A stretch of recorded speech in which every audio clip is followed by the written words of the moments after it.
role of religion has been neglected somewhat by politicians and diplomats in the search for peaceful coexistence and solutions to conflicts. The divisive influence of religion has long been recognized. Its more helpful aspects have not. And this has begun to change, however, over the last 20 years, in which the potential contribution of faith-based thinking and initiatives for international peacemaking have been explored more and more. Within the world's leading religious traditions, there can be found a wealth of attitudes and teachings related to the ethics of war. World religions have provided guidance in questions of when war can be justified and of what methods and targets are permissible in war, while responding to pressing moral challenges such as offensive war, the protection of non-combatants, terrorism, and weapons of mass destruction. And it is precisely along this line of thinking that I believe we have to situate Catholic social thought on nuclear disarmament and deterrence. Ever since the production and then the use of nuclear armaments in 1945, the social thought of the Catholic Church has been elaborating a gradual, though consistent, teaching message. The Pope at the time, Pius XII, in light of the traditional theory of just war, stated that even a legitimate defensive war becomes immoral. War becomes immoral when the damage which it entails is not comparable with that of the injustice tolerated.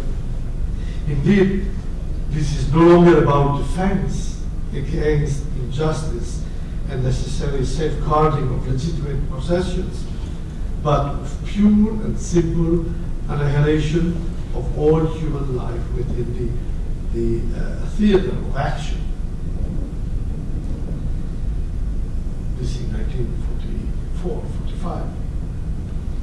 Subsequently, in 1965, the Second Vatican Council spoke of the intrinsic immorality of nuclear warfare.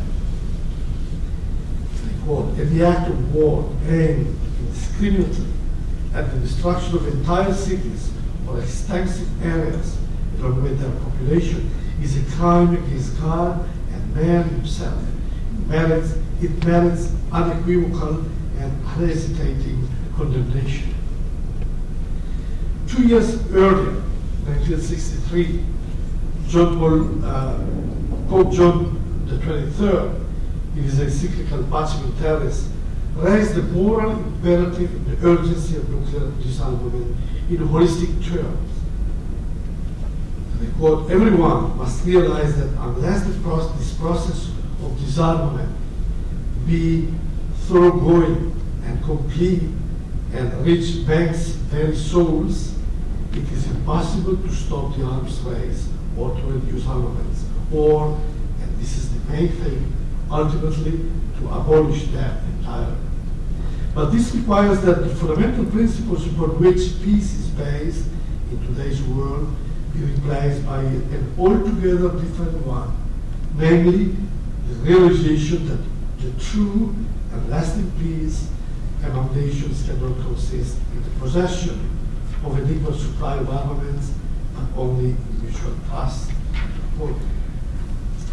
So against this background, we can already outline three main directives of the approach to nuclear armament offered by the social doctrine of the Church.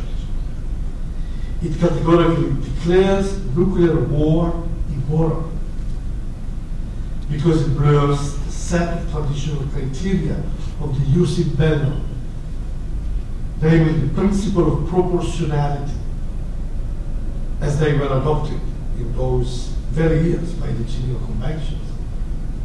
Secondly, as a way out, it firmly calls for a general disarmament, which is an act of human responsibility pertaining not only to negotiations and agreements among states, but first of all to the personal conviction and non-violent behavior of individuals and communities. Furthermore, it urges states to base their relations on mutual trust, sincere negotiations, and faithful fulfillment of obligations assumed instead of the precarious balance of power. However, Paciminteri pushed forward the analysis and moral assessment of the issue at hand. And in order fully to grasp its timing, it is important to keep in mind that it was published in 1963, in between the detonation of the nuclear bombs on Hiroshima and Nagasaki and the adoption of the Nuclear Non-Proliferation Treaty. Namely, the pontifical document observed that if one country is equipped with atomic weapons, others consider themselves justified in producing such weapons, equally destructive force. While it is difficult to believe that anyone would dare to assume responsibility for initiating the appalling slaughter and destruction that war would bring in its wake, there is no denying that the conflagration could be started by some chance and unforeseen circumstance. Even though the power of modern weapons does indeed act as a deterrent, there is reason to fear that the very testing of nuclear devices for war purposes can, if continued, lead to serious danger of various forms of life on Earth. Hence, nuclear weapons must be banned. A general agreement must be reached on a suitable disarmament program with an effective system of mutual control. End of quote.